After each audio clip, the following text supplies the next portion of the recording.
Whoa, we are too hot in the business. Whoa, about to make a movie independent. Whoa, need new trucks independent. Whoa, I need you to listen to the vision. Whoa, all your verses sound like dirty dishes. Whoa, I'm about to clean them in the kitchen. Whoa, and we making money by the minute. Whoa, I'm about to do it way different. God. I am just an icon living. I am just an icon living.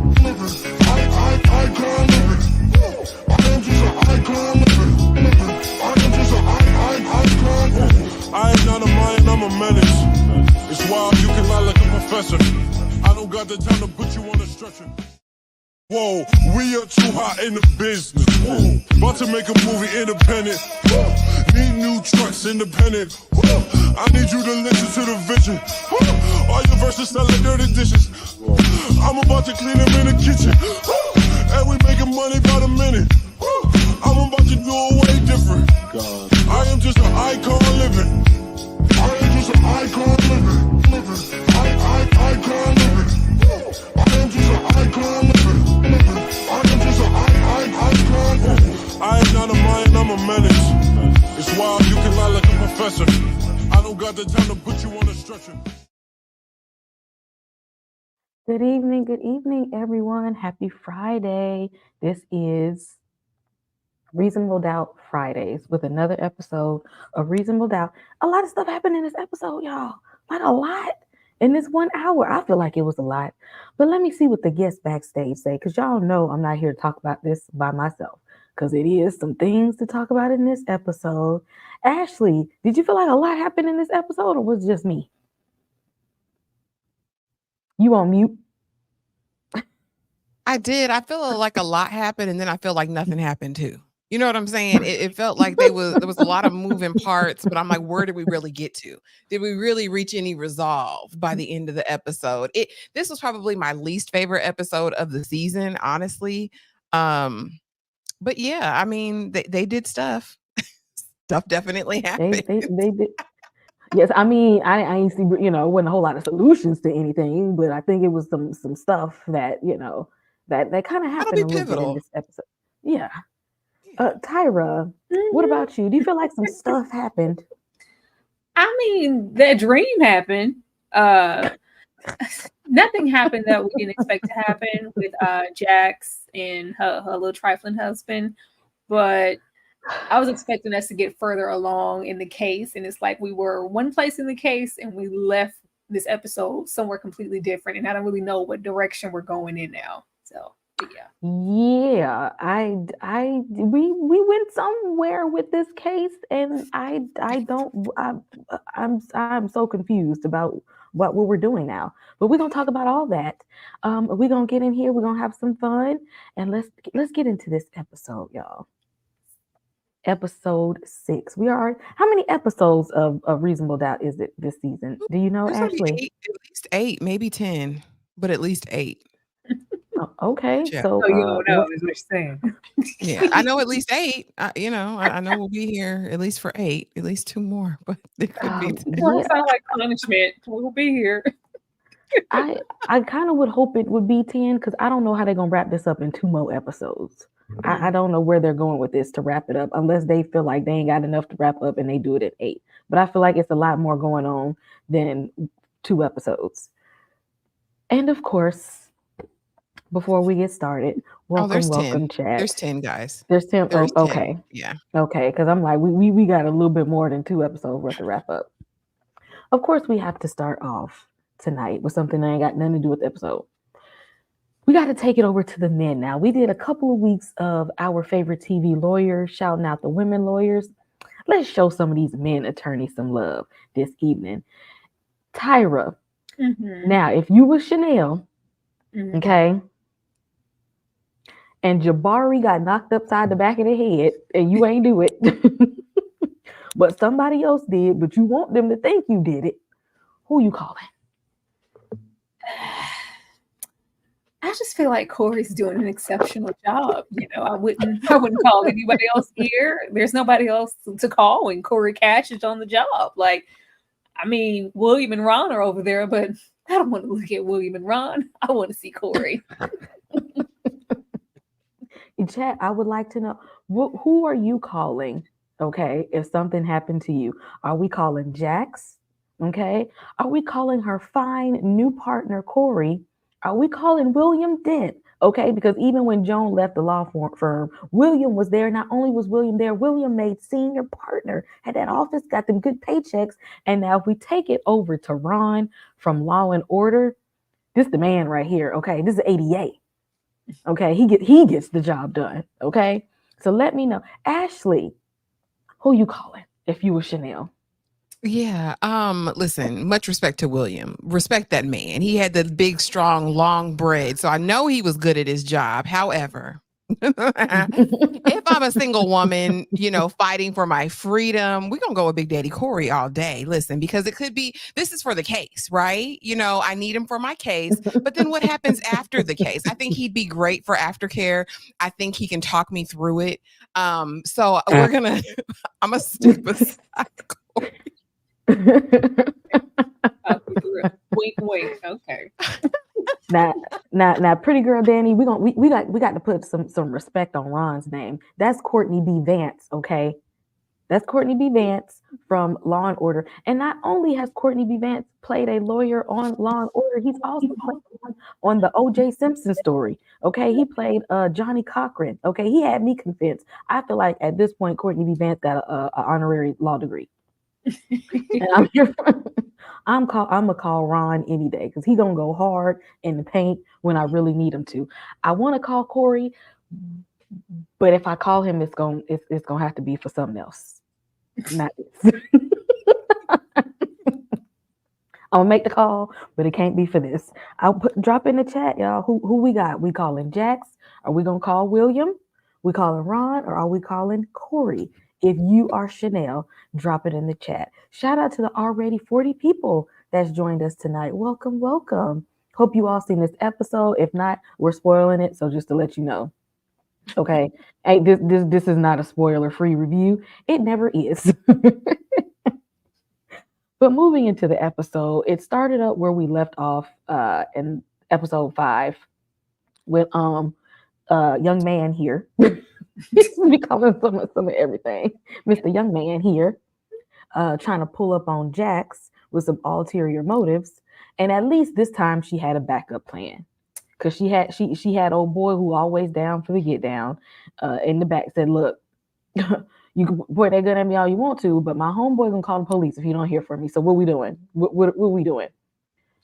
And in the wise words of Ice-T and Leprechaun in the Hood, "You ain't no gangster. Sit down. I told y'all last time he wasn't gonna pop off. I said he ain't that kind of guy. He's not him." Tyra, did you think he was really gonna do something? Hell no, wasting my time, wasting our time. We could have, like I said, any time that we spent with this little fella in his storyline, it does nothing for me. It takes me nowhere, and I'm about sick and tired of seeing the middle of Jack's forehead scrunch up. I don't want to see that no more. I'm tired of seeing that. I swear we get forehead scrunch up every single episode, and like we knew nothing was gonna come of this. At least this time she had sense enough to have Lee Investigator Bay waiting outside. Exactly. Ashley, did you think that what is his name? Aubrey? Adrian. Did you think he was girl? One thing about it, can't go mess up these names. Did you think he was about to pop off for real, pointing that gun half cocked? He probably even got no bullets. No, he wasn't even going, but he's not gonna bust a grape in a fruit fight. Also, why is the blicky back there like that? I always think that they're going to shoot off like a butt cheek. I really hate that when they just stick it in the creases. You know what I mean? Because what else do you put back there? I don't like that at all. And I really don't like Adrian. But to your point, Jax would have been in the same situation that she was in the end of season 1 had Daniel not volunteered to go with her. Jax is out here, to me, in my opinion, moving recklessly. You don't know this man. Her discernment is nowhere. I'm surprised how she's so successful in her law career because she can't read anybody. She can't read anybody correctly. But no, Adrian is sorry. He's a simp in the worst way. And he's not about anything. I thought we were hopefully going to see him unalived this episode. I thought White Mark was going to take him out, but we didn't even get that satisfaction. So gotta come. He gotta go. He gotta die. I don't know what they doing with that white man in the prison in the Pinko. What they gonna do? He gonna get hit. He gotta go. There's no use for this young man. I thought we was going. I said because if we pulling something out, we need to make something happen. We need to make something shake. And all he did was waste my time. Yeah. And Jax, knowing that she put herself in a situation to trigger her, Jax, do you want to get well? Like, do you care about your mental health at all? Because what we do is after we come home, after we've re-traumatized ourselves, because nobody told her to go over there. If a little man would have called me, I would have showed up with the police with me. I would called them and said they meet him at the door, not me. They waiting for you at the door. But no, she puts herself in this situation, re-traumatizing herself. Go home, drink, hop on top of Lewis, and then go and tell the therapist, I'm good. I'm just, just feel like something gonna happen. But ain't nothing wrong with me. Everything is good. Ashley, how is this helping? It's not helping anything. And then you go to your therapist and lie and don't even tell her about this thing. And I was like, girl, what's the point? So we just going just to say we're going at this point. Jax has no desire to heal, in my opinion. Jax is just getting by at this point. And I know one thing. After a traumatic event like that, going there to that lopsided Gumby fade high top is not going to make me feel any better. Looking Lewis in his lopsided hairline is not going to make me feel better. Sitting on it is not going to make me feel better. And I don't even think him addressing the box even made her feel better, really, because he couldn't even perform right. Lewis, to me, in that forehead is useless. I'm sick of seeing him. At this point, I guess he and Jax do deserve each other, but I'm over it. I was tired. Like, I don't care. Like, in this whole thing, like, ooh, we're going to bring the sexual tension. I don't feel it between them. Nothing about their interactions turn me on. They don't get me moist. They don't tweak my melons. It does nothing for me. I'm over it. I'm over it. Divorce this man, Jax. Divorce this man. I was this close to doing a Lewis tribute because I said we be going in too harsh on him. I was this close. And then I seen this foolishness. I said, I'm not going to waste my time on you, Lewis. Tyra, how is this helping her in her healing journey? It's not. She, Jax is lying to herself. Like, Ashley said everything I wanted to say and more, but she lost me in the scene where she was like, "Yeah, I've been a bad girl and I want to put your penis in my mouth." I said, "Ugh, Lewis penis? That one? That's exactly that. You came home to put that in your mouth? That's tweaking your melons, huh, Jack? That's gonna make you feel better." It made me cringe. I was like, ugh. I literally yelled, ugh. And I that's not what we're supposed to be getting when this is supposed to be, a hot scene that's really flipping into Lewis having performance anxiety because he's lying to her. Both of them are just Decepticons, and they need to divorce right away. And she had to take her little sippy sip just to get to that place. Ugh. Ugh. That needs to be on a shirt. Ugh. It bothers me. I was like, ugh. If they got to do this before they hop on over there. If this is what we got to do to get to this place, and then we go and sit down and tell the therapist everything's fine. Why are you wasting your money and that lady's time? It might be somebody out there that's really wanting to do the work, and you taking their time.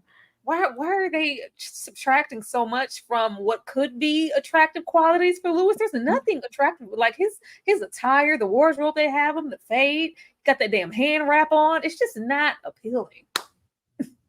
And I really do be trying, y'all. I be trying to give him some kind of leeway, and every time he mess it up.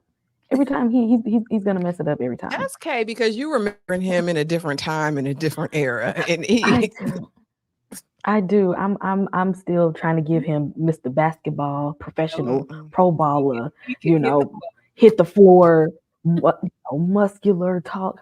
And I get here and it just I tried. So after she meet up with Alan, they go and sit at the table again. Look, so I got some information. Let's flip the story on him. Okay, we're gonna pull him to the stand because you know what, y'all.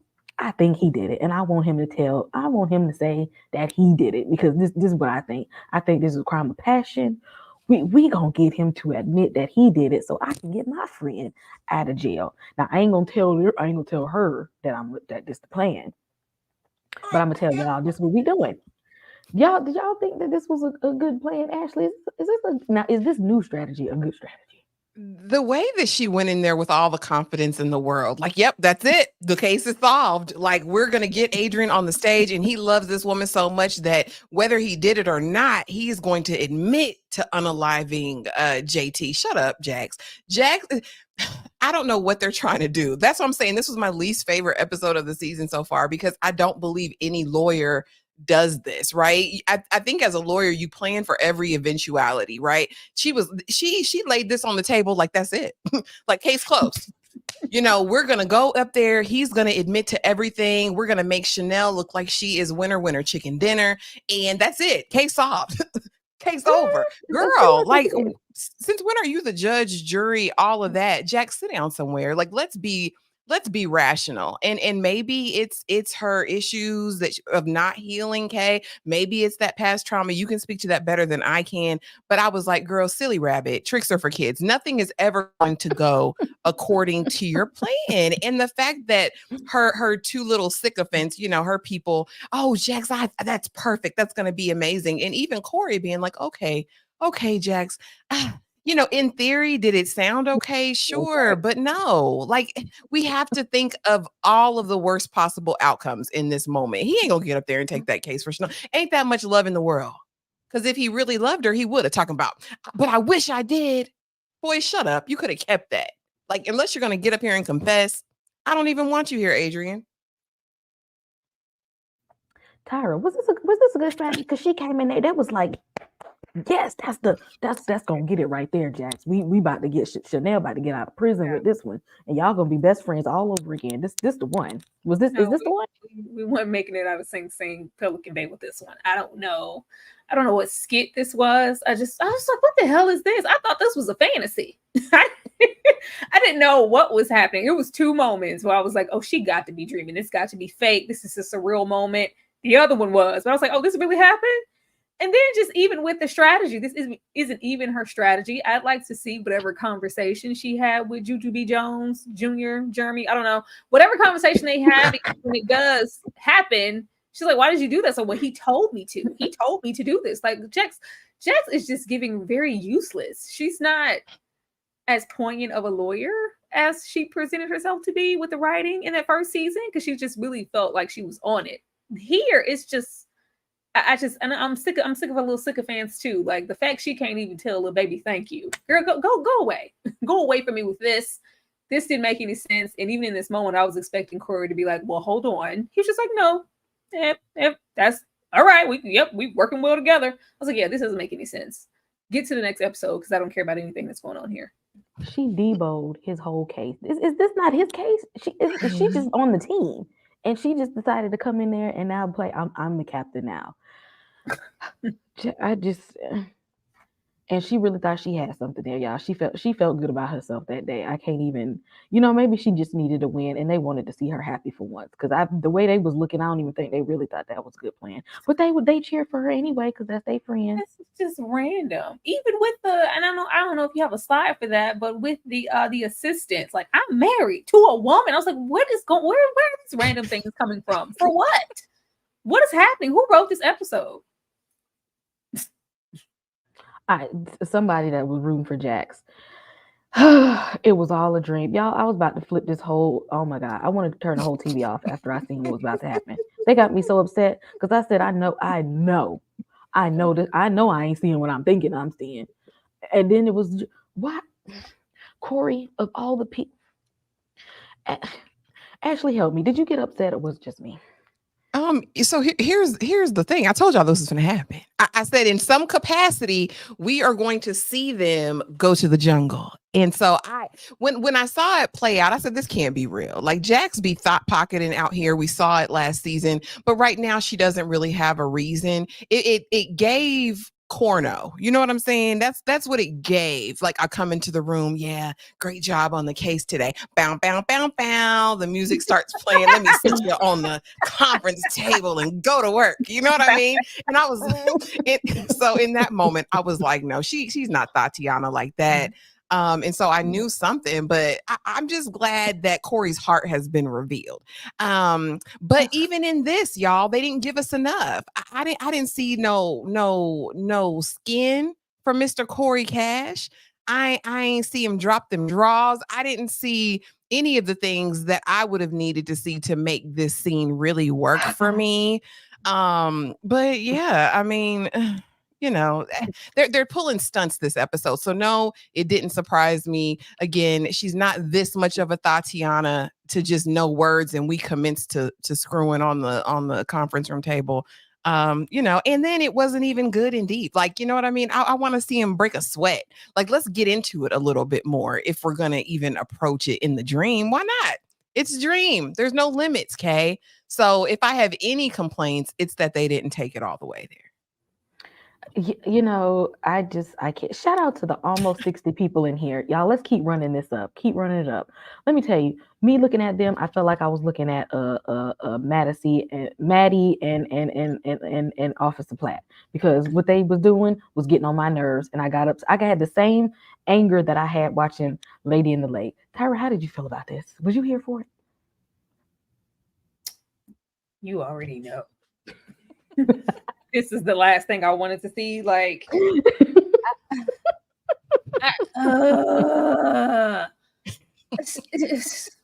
Jax is just the only heifer walking, right? Like, Corey, you could have had anybody, honey. You could have had anybody. What? It's not giving what y'all thought it gave. What pissed me off the most about this scene is that I knew it was a dream. If we're gonna go there and take it there, at least give it to us in a way to where we might maybe think, oh, this is really happening. Oh my gosh. I never thought that this was happening. I just, you know, I was here for the Usher. The Confessions album is undefeated. I'm always going to be here for that. I was, you know, I guess they tried to subvert it because maybe with the hug, we would have maybe thought like, oh, Jax is having a wet dream. But no, it's like, oh, it's me. And then he looked down like, you know, I'm not even mad at that. I'm you know, you gave me something to think about. It just wasn't. I don't want to do. If we're gonna do it, it's like they're building it up, and they had to find a way to have Corey display some emotion or some type of sexual thing towards her to know that he does have interest in Jax. But I'm like, I just don't care. I don't care to see them sleep together. Jax is not good for anybody as a woman, a spouse. So you need a wife to be a lawyer. You need to find a good wife and build a team. Jax is not that. Like, I'm not interested. I don't care. Ew. If only he just, again, like, even if y'all was gonna take, we could have seen some. I sweat us back. I don't something. This just they showed his chest a little bit, like her in the pants and all. I'm like, oh, can we please? But they want to show Lewis' little bird chest every chance they get. Come on, guys. Come on. And then I feel like with Morris, you know, that the Morris, a man of a, you know, he's on a Boris culture. Like, I got a wife, I got a woman. I was surprised she got to kiss him that much. But the way he was pumping away them last 3 minutes of episode 1, I expected a stellar. You know, that's a little different. It was a couple of pumps. We behind. Like, this is, you know, there's a barrier. He's been doing this all his life. He can give us something. She's trying to put that tongue on Morris. He's been doing it all his life. She's used to it. Just like Idris Elba's wife said, this is our man. Okay. She said, I know the deal. I know what I signed up for. He know what he signed up for. Y'all could have gave us a little bit something else. Because all this did was get us upset. When they just, ruin that little facade of the shambles of a marriage, she's gonna just run, and it's gonna be a moment where they just come on and get it over with, let them sleep together, and let's just have at it, please. And then make it awkward and cringy. It better be good, okay? If they sleep together and it's trash, I swear, after we've been looking at Lewis for how many episodes now, with his slow strokes in the night, I don't want to see it. They are pushing Lewis on us. They are pushing him. They want us to like him so bad. I don't want to see Lewis in them grandpa strokes. It just gets old. I don't care. Lewis. I want to see Mars. If we're gonna do it, let's go full throttle. Even though I don't want to see them sleeping together.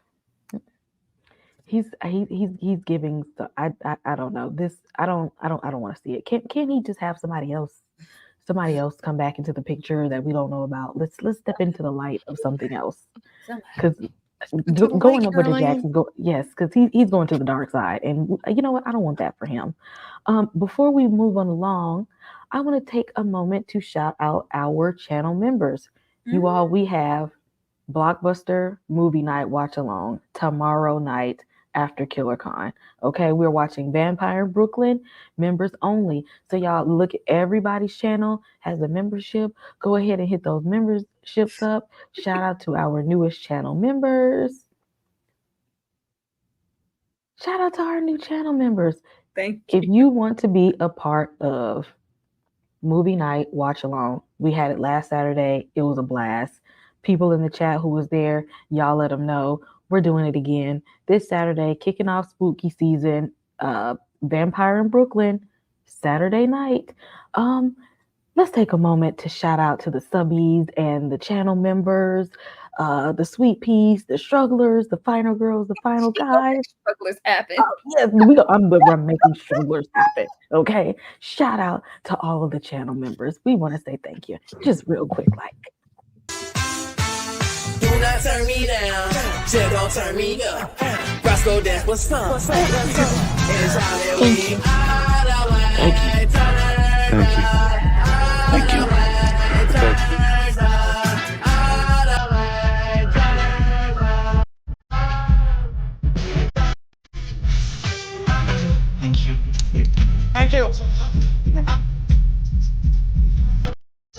Thank you.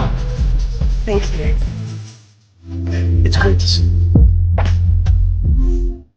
DJ turn me up, break it to the man. I got lots of ballers, I be blowing sad. Polo on my two that's hurt the man. I be so turned up, I be swagging to the man.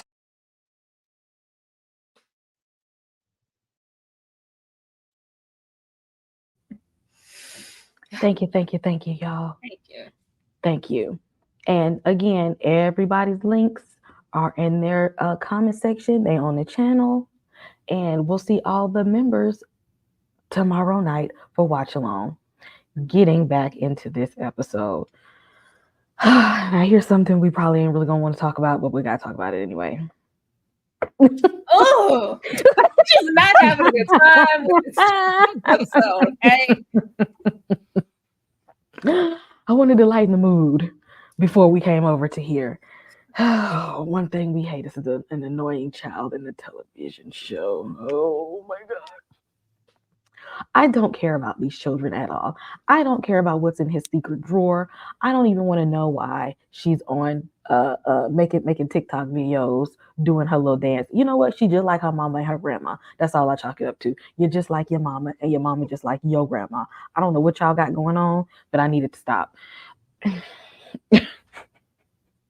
And you know what? They're not alone in the most annoying TV kids. I have up here my list of most annoying television children, and y'all drop in the comments, okay? Why is Steve Urkel not here?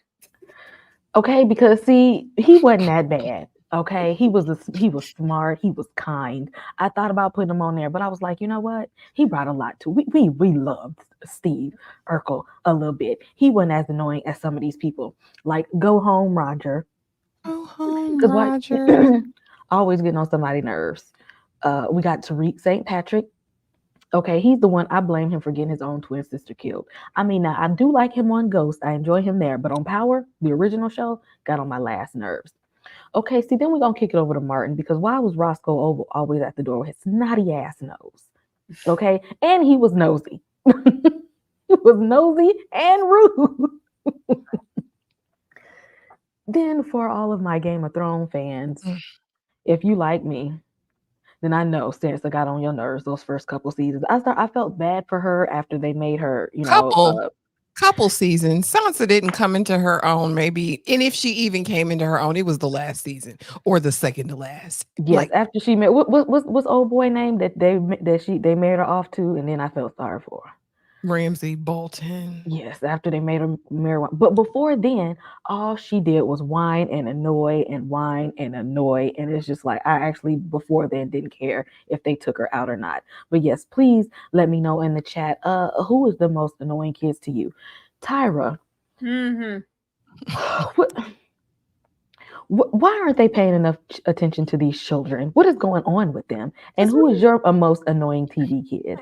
No, it's definitely Tariq's ass down there. I don't watch none of that Power Universe books, Secret Ghost section because of him. I can't stand that little boy. Don't want to see him in nothing. I don't want to see him in nothing in the future. Just based off of him letting his sister get doing that, just sitting there in snow and letting it happen. I don't want to see Tariq. No. I don't have nothing for these children. Shout out to, them getting work and them acting. But in comparison to that first season, they have absolutely no clue what to do with these children who are aging and how to incorporate them into the show properly. They are such an afterthought, and it just comes off as unnatural and unnecessary. They don't need no kids. I don't know how we could do a boarding school situation or do a boarding school. Judy, not that they went up the stairs and never came down, but hey, maybe they went just somewhere and they're gone for an extended period of time. We get a reference call or a reference conversation and we don't see them. We don't know what to do with them, so they need to figure that out. It drags down the show. Sorry to them children.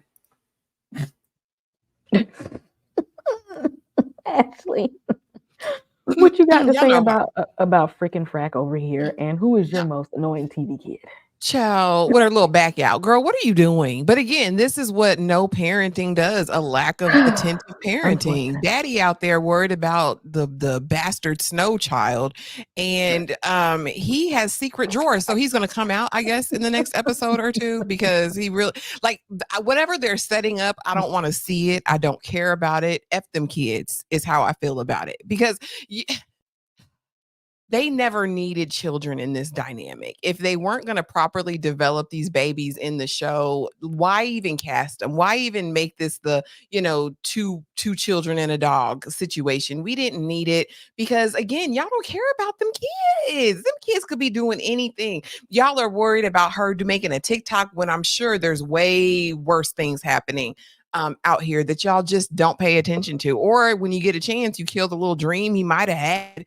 That they didn't even develop that. Again, aggravating and no shade to these babies in real life. I blame this purely solely on the writers because what are you doing? We didn't need that. Now, as far as these kids, I honestly like Roscoe. I think he served his purpose on the show. And I think he served his purpose. He was there for the comic relief. I liked him. So immediately we're going to keep him. Go home, Roger. Roger was aggy as heck, and I just can't even believe that them braids was a look back then. I can't believe that my peers was after him. I myself was a Romeo type of girl back in those days. But the way they loved Marcus down, I'll never understand it. But he's still not the worst because Roger came with something sometimes. He came with some help sometimes, to get us out of a situation. So it's between Sansa and Tariq, and it's going to be Sansa for me because I had to endure her longer. She was useless as a character. I think she made womankind look bad. You were fiending after that little maniac Joffrey. Then when that didn't work, turned your back on your blood. You're the reason Ned's head is gone. I don't care, Sansa. You're the reason, sis. And then you were just weak the whole time. You didn't get any cojones until after you married, what's his name? Ramsay and Theon.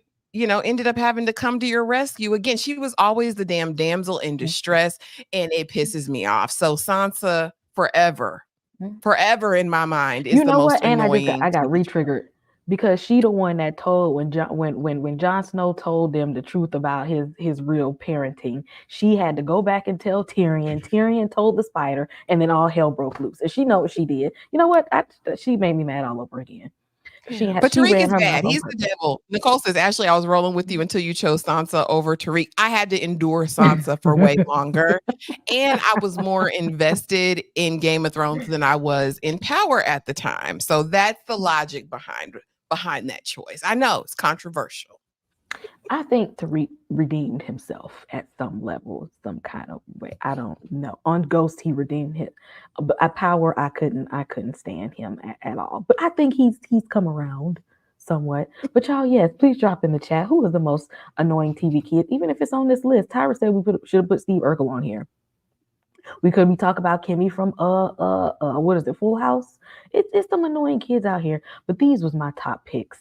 Who's y'all's most annoying TV kids, or is your most annoying TV kid these two right here on Reasonable Doubt that they just keep popping up at random times to give us more information about their lives that don't even matter because the parents don't care. That could be a whole live in itself, Kay. The most annoying TV kids, because I know that there's a plethora. I know there's some untapped gems out there where we've cussed and rolled our eyes in our head. So yeah, this has to be discussed in further detail. a whole thing on there, and make sure we put them two on there. The Reasonable Doubt children.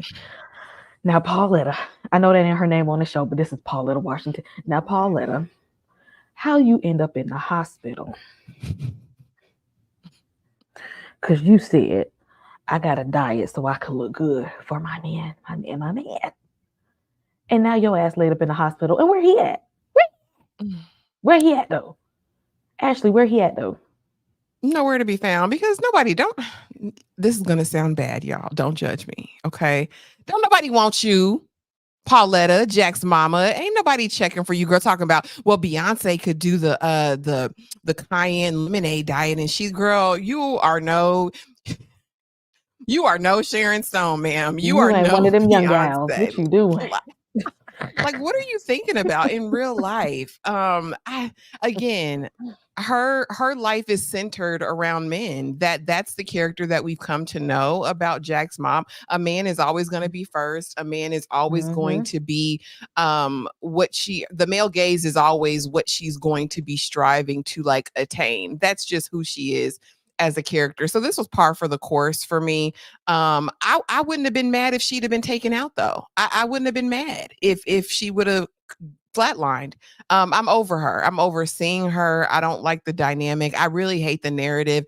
And I really hate that they really haven't gotten to the bottom of the issues that they have as mother and child. Like, Jack still is harboring resentment because this lady's still bringing up this dead man who groomed her child. Like, I don't know. I really hate it. But I mean, I guess it's real life for some people, and Jack's always being there to help her pick up the pieces. But I wouldn't have been mad if it had been more than just her falling out.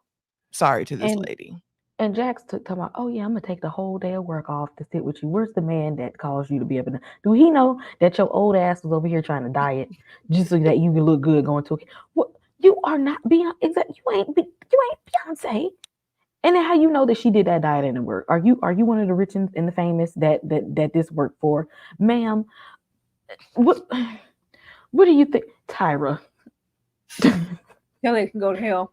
I don't know who yet. Kelly can go to hell. Like, I'm really sick of their dynamic. There's no growth happening.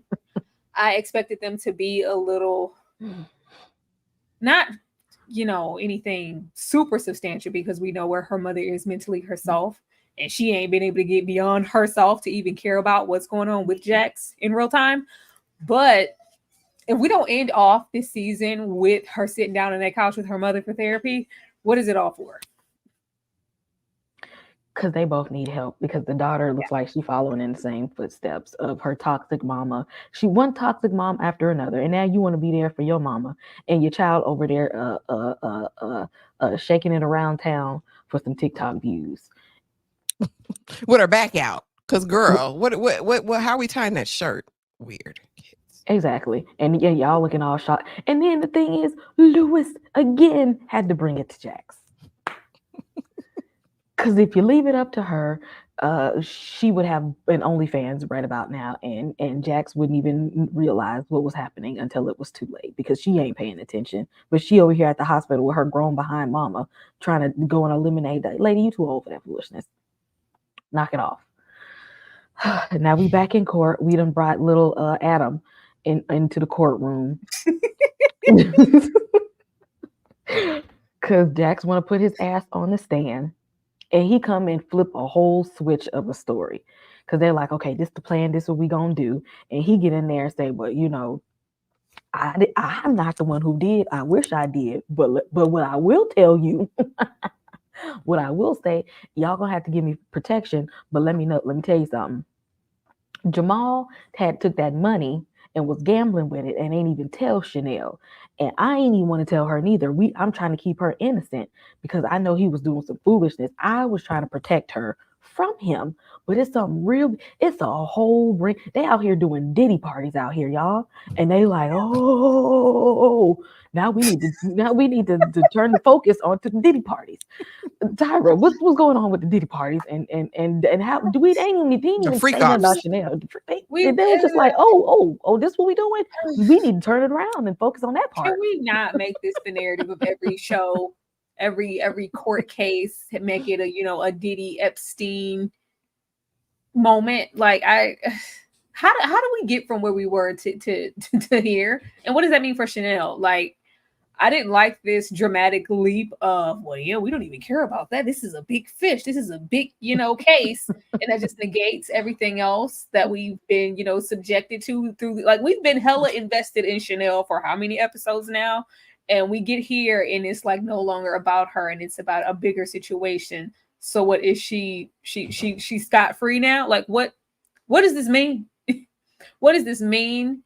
Besides maybe some repercussions for that young man in that young suit for him, not holding his word and talking his ish in court and naming names, and they went to arrest old boy. But even, the lawyer over here, her storyline went absolutely nowhere. They put her out here as if she was this big fish. And I already knew where we were going once the tire was slashed. And I was like, okay, this is clearly her ex, the husband or whatever. I'm like, what? I don't care about her enough to care about whatever she may have going on with her. We haven't spent a lot of time with her for us to be like, oh no, not her and her son. We don't know them folks. We don't know those people. So when we get here and it's this, I just don't know. Is it still going to be some type of unveiling of, well, we thought it was one thing with Chanel, but it's actually this, and there's still a person? Because he said like he wish he had done it, but he didn't. But does Chanel not knowing about that money ahead of time just means that she didn't premeditate anything for money and now she's off? Like, what does this mean? I'm confused. I'm trying to bring it back to because we abandoned this whole case to go get up the whole RICO case apparently that they got going on. Yes, Jasmine, we have seen Blink twice. We were still thinking about whether we was gonna talk about it or not, but we absolutely did see that. Ashley, what did you think here when they pulled the old switcheroo in the courtroom right here? We done got off track with the case. Again, this is what preparing your witness is supposed to deal with, right? When I mean, I've seen enough lawyer shows to know what the protocol is. You get everything out on the table with your client, so there's no surprises when you get into the courtroom. That's why I was like, when she went in that room with her sleeves rolled up, like she really had the answer to everything. I was like, girl, sit down. So no, it didn't surprise me. I don't think we needed another Smex ring. Like, come on, guys, we get it. And it goes high up and we know that there's going to be implications. But what pissed me off most about this whole thing was how murky they left it. It was really muddied writing towards the end of this, because I was asking the same questions as Tyra, like, okay, what does that mean for Chanel? Like, we know it's an election year. We know the DA. We know you guys got immunity for Adrian, but what about Chanel? I feel like she was lost in the sauce because this is a high profile case. That DA, we hate her. You know what I mean? We hate her. So it's like, Yeah. So what? Her crazy ex is out ready to unalive her. Maybe it's just her time. They, you know, that's the problem. I think when people write characters without a ton of depth. And I get it's almost like network TV, right? Is what it kind of feels like. But I think you had time to flesh out a character, even if we had gotten scenes of her at home with her son, helping him with his homework or having like a heart to heart with him. That may have softened her for us, but you just have her being this maniac who won't even accept a donut, ready to throw the book at her without even knowing all of the details of the case, and then bring her stalker in like we're supposed to feel compassion. Like we just don't care. But again, this is what hubris, I guess, and bravado gets you in the case of Jax, because she didn't think this all the way through. And I still think Chanel is going to be in a lurch. It doesn't absolve Chanel, right?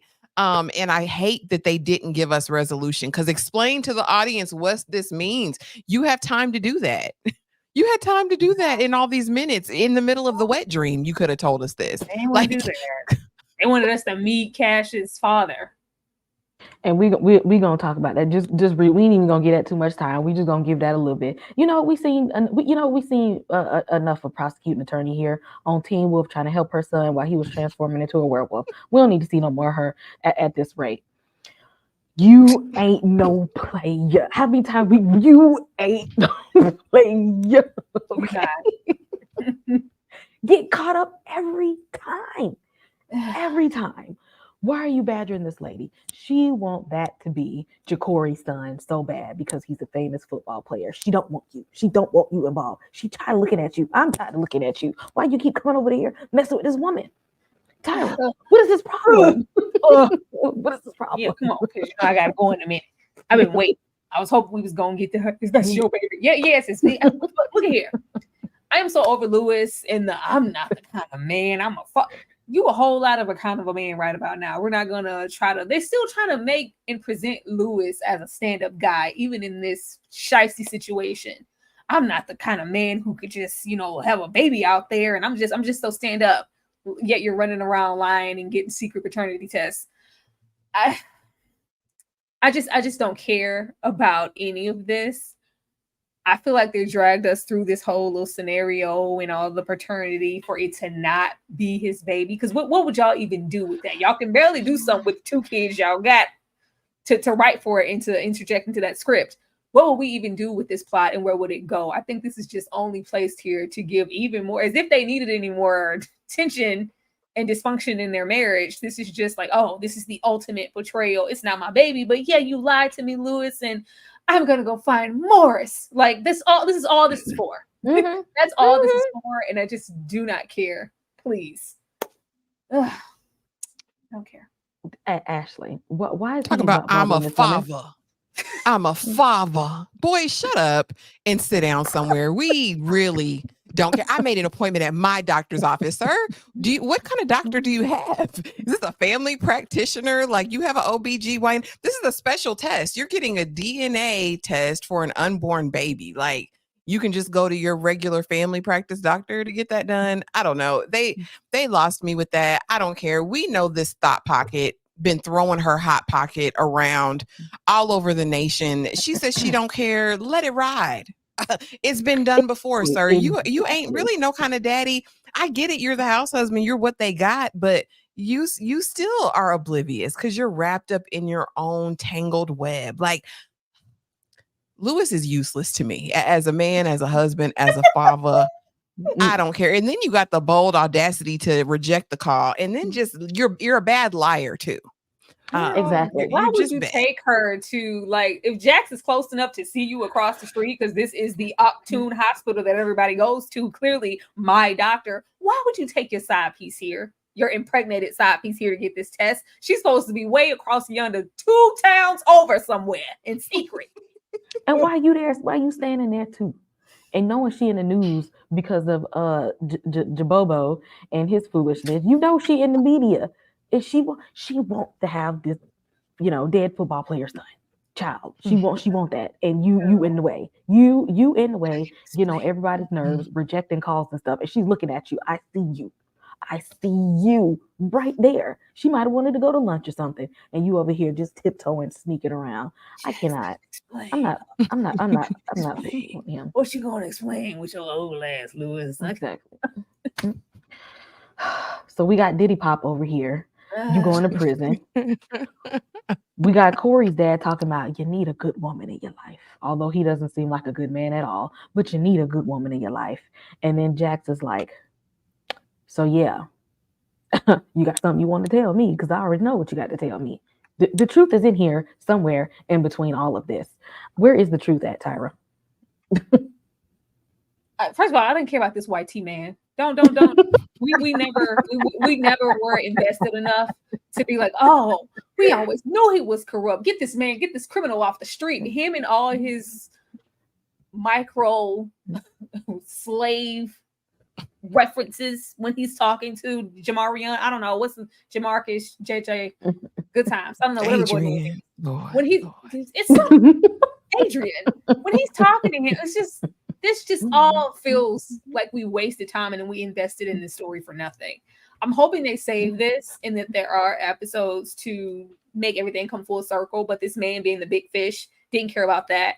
Meeting Cash's questionable father, like, how are we gonna make him say something grapey and try to make him a positive a good at the same time? In Cash's life at the same time. I was like, what? What are you talking about, sir? Ew. Ugh. I didn't like that.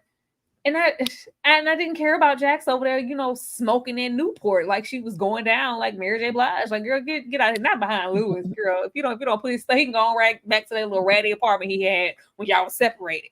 Please, I didn't care.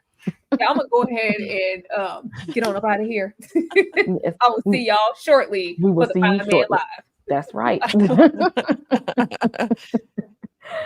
Ashley, where is the truth in all of this? Nowhere. The truth lies nowhere. Jax is smarter than your average bear, so we know that she was gonna find out about Lewis. This was all very predictable. Outside of Cash's father, Corey's father, I thought this was probably the most interesting thing that happened probably on the episode last night because he might be the diddler himself. I will say that him hitting on Jax and her throwing out the grape word was wild work to me. But I think they're leading up to something. And I actually think this is a clue to the lady we met in the Pinta, the first episode or the second episode that Corey was talking to. I think his daddy did something to that lady. And that's his effort for like trying to help her because I think he feels guilty or complicit in some way. His dad is a predator. I definitely think that's going to come out as the season progresses. But yeah, I don't care about Mark. Who cares about Mark? He's not one of our Marks. So we don't care about him. And Jax, go on and just lead that man and go sit on Corey. We know what's going to happen. Y'all, we know what this is. Do you think they're over with the Diddy Party story? Is this wrapped up, or are we going to go down? No. Corey Cash's daddy probably in on it too. It's probably Rusty. They're going to stretch this. We got 4 more episodes. They are going to enmesh this. Watch. It's going to be a mess. Because why would it? Because I'm trying to figure out a reason why they brought his dad into this. It's got to be some more foolishness that's happening later on with his dad that they ain't telling us about. So what do we think is going to happen in episode 7 that we might not have already predicted? I think we will learn more about Corey's relationship with his dad and probably go back and talk to his other client, right? Because he said he was taking this case for her behalf. And so I don't know if that was to set precedent or do whatever, but hopefully we get more info on his dad since his dad is in town.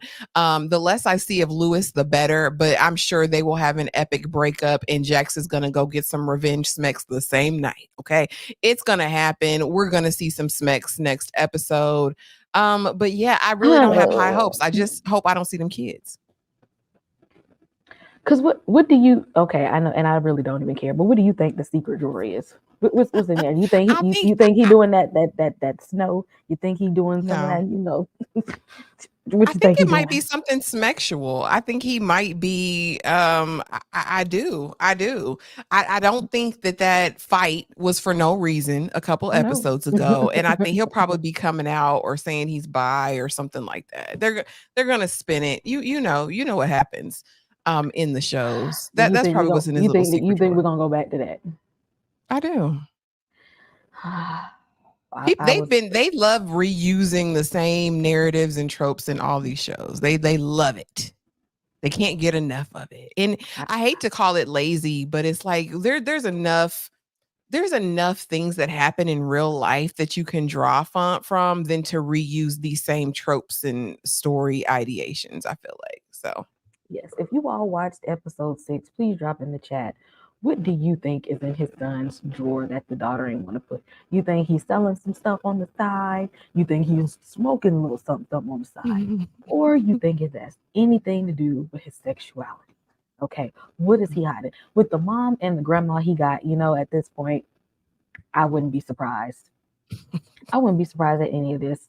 I really hope that ain't Lewis's baby and he leave that lady alone. Okay. it's his. She wanted to be Jamiroquai's son. Let her have that and leave her. Let her be in her whole piece. Maybe she want to settle down for real this time. I need to see Corey, and I need to just see Corey, but not with Jax. But I want to see Corey, just not with Jax, but more of him. And I need to know what they're doing with Chanel, because obviously now they care about the Diddy parties. But she's still sitting in that jail, running that jail.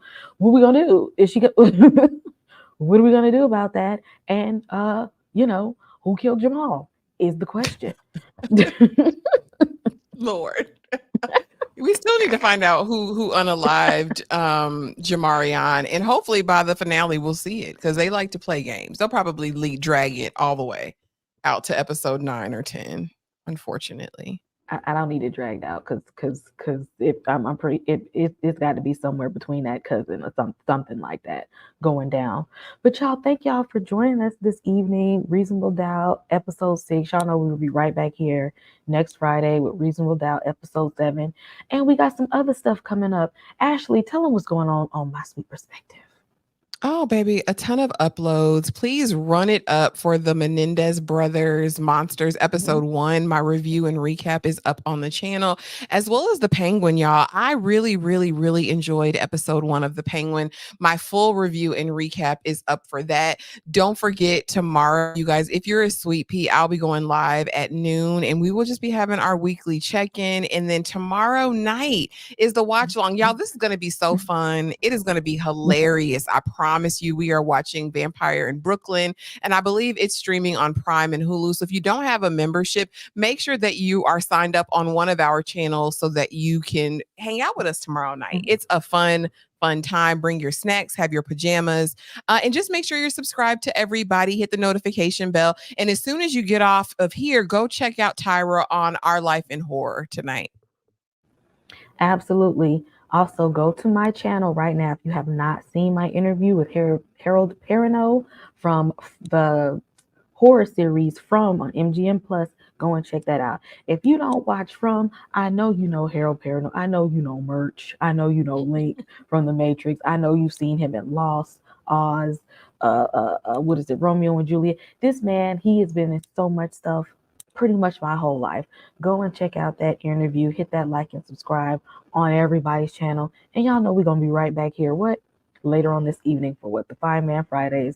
Y'all asked for it. We're here. We're delivering. We'll be right back here at about 10:30 to hang out with y'all and do some late night foolishness, because apparently y'all like the late night foolishness. And just because we know y'all love the Fine Men, we gonna leave y'all with one more Fine Man from this, not Lewis, but we gonna leave y'all with a Fine Man to take y'all out of this episode. We gonna see y'all again this evening.